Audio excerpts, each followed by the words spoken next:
Good day, students. I still remain Mr. Toby by name. The topic that we're going to be looking at today is projectiles. Projectiles.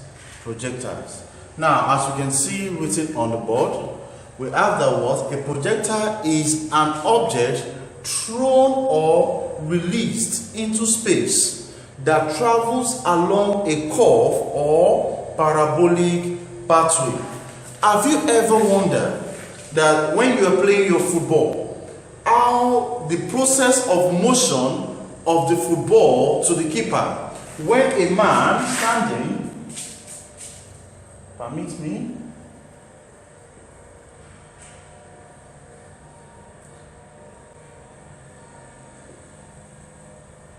you kick your football, the motion at which the football is moving is what we call the parabolic pathway. It moves in a parabolic pathway, which is also a curve. So when your football is being kicked, it moves in a parabolic pathway, which actually undergo what we call projectile motion.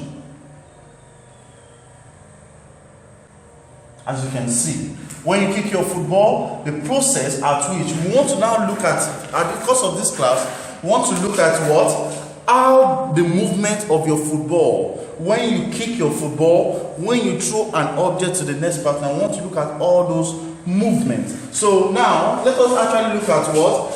At any point in time, a projectile motion is characterized by one. We have the horizontal motion, and we also have the what? We have the horizontal motion, and we also have the what? The vertical motion. Now we're going to be looking at the horizontal motion, and I'm going to be talking a little bit, I'm going to be explaining about the horizontal motion. Now for the horizontal motion, at constant velocity, where linear acceleration is equals to what? 0. What are we trying to say here? Now in a projectile motion, one thing you need to know is that what? When a body is being projected, the body moves with what? An initial velocity u. The body moves up with an initial velocity u. The body moves upward with an initial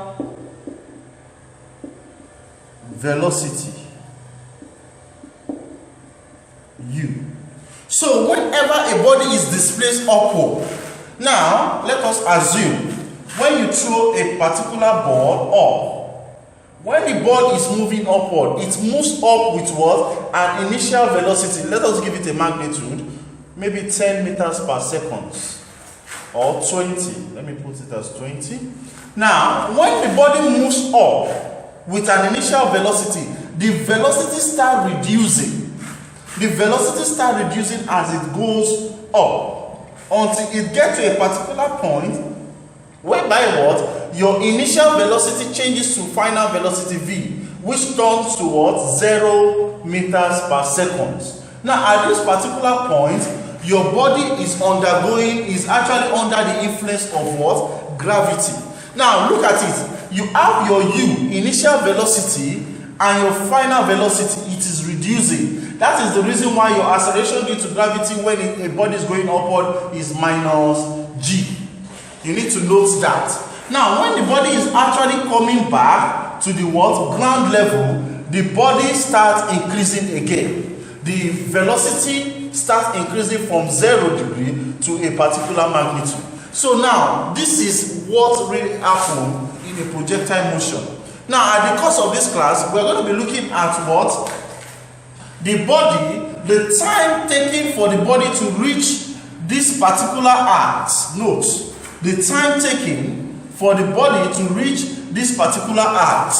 And we're going to be also looking at what? The maximum act of the body in a projectile motion or a parabolic pathway. And we're also going to be looking at what? The time of the flight. The time of the flight. The time at which what? The body undergo the parabolic path movement. Now, and also we are going to be looking at the last one as the range. Now, let me put it down so that you can know what we are going to be looking at in projectile motion. We are going to be looking at what? The time of the body, the time to reach, the time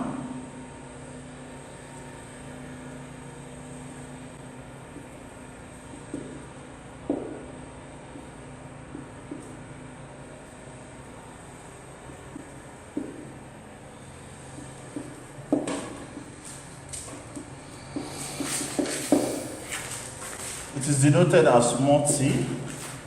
We're going to be looking at what? The maximum height.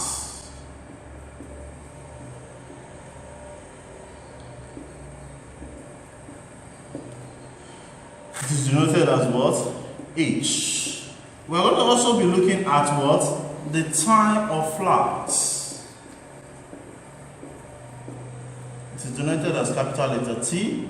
And we're going to be looking at the last one as what? The range. The range of the body, denoted as R. So now, when we are looking at this, we're going to be looking at all this. But before I introduce you to this particular aspect, we're going to be going back. I'm going to take you back a little bit step backward. Now, I'm going to go taking you back to what? Your equation of motion. You need to note that your 4 equations of motion. We have what? V equals to what? U plus AT. And we have what? V square equals to U square plus 2AS. We have what? S equals to UT plus 1 all over 2AT square.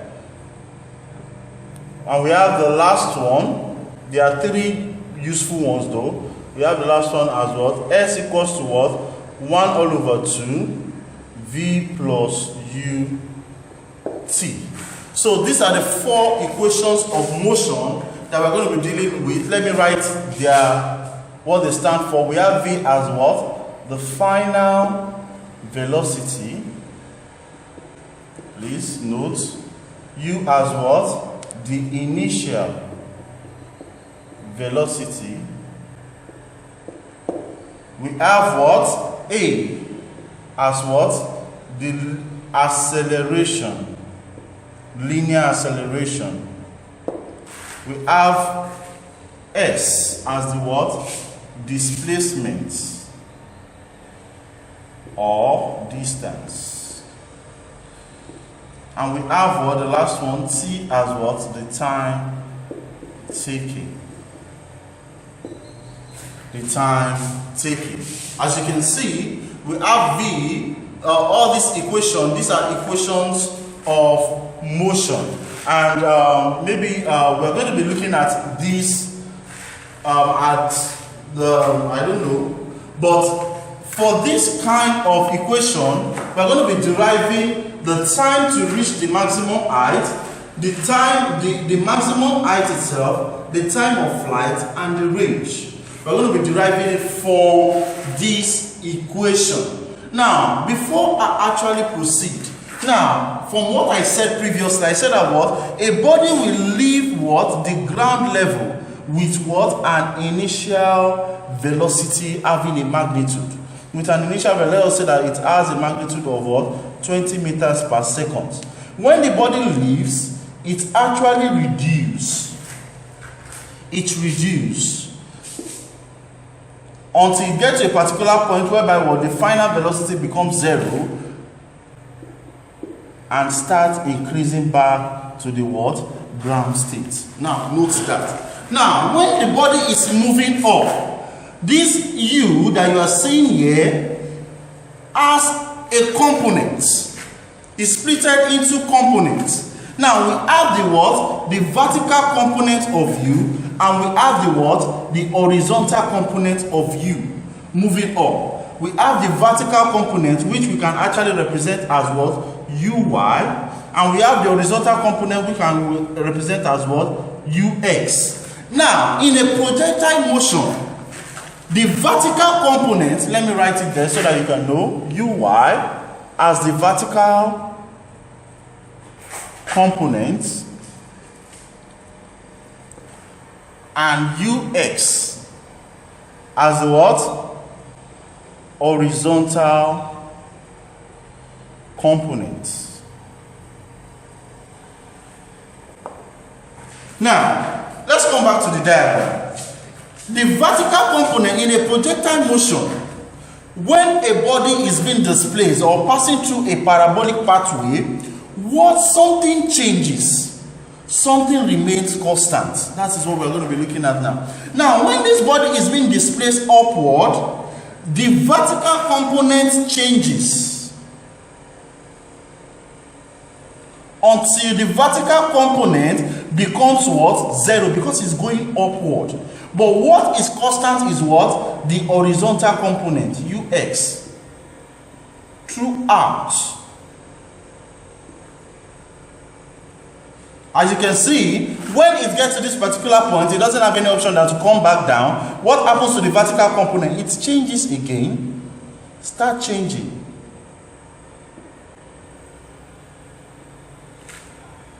But the horizontal component remains constant throughout what? Throughout the what? Motion displaced. Now, as you can see, the vertical component what? Changes. Note, when in a projectile motion, the vertical component changes. As you can see, it was having more height here to the what? Now, when it gets to this particular point, the height is reduced. The height reduced until it gets to what? A particular point whereby what is zero. Now, what happens to the height? It started changing. The vertical component changes. Why the horizontal component what? Is constant throughout the motion. Note that. Now, let us now pick one of it as our case study. Now, we have what? A ball being displaced, wanted to be displaced upward. Now, we have the horizontal component as Ux. We have the vertical component as what? Uy. And we have the movement of the body as what? U. This is the U. The resultant of the vertical and the what? Horizontal component. Now, at this particular point, you notice that what? This U is actually forming what? An angle to the what? Horizontal component. Because it must be displaced at an angle. It's forming an angle to the horizontal component. Now, this one here, we can take it as what? Being parallel. Parallel to what? The vertical. Being parallel to the vertical. So we have that what? This is Uy. From our little knowledge under trigonometry ratio, so far we have what? A right angle triangle. SOHCAHTOA is used. So now we are going to be looking at SO and what? Ka. Now we have that what? Sine theta of this right angle triangle is what? Opposite over what? Hypotenuse. Thereby, what is our opposite here? We have what? Uy over the hypotenuse, which is what? The longest length. We have it as what? U. So we therefore say that what? Sine theta equals to what? Uy over U. What do? We cross multiply. So our Uy equals to what? U sine theta. So this is therefore the vertical component.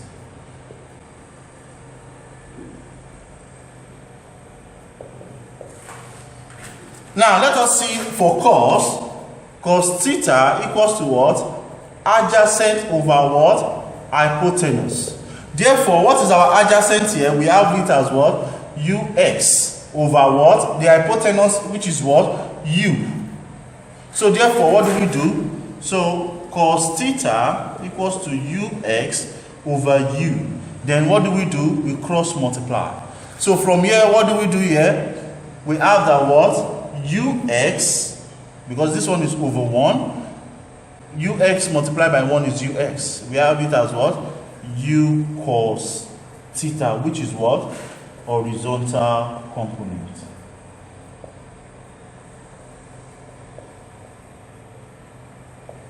So this is our UX that we have from this diagram.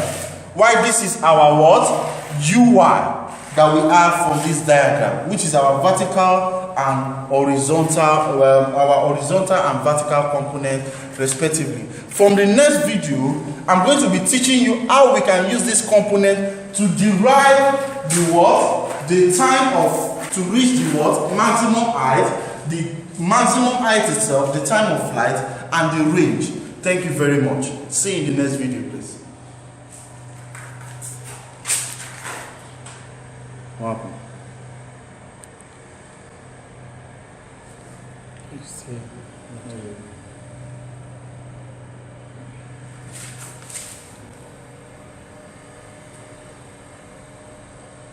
Is it video?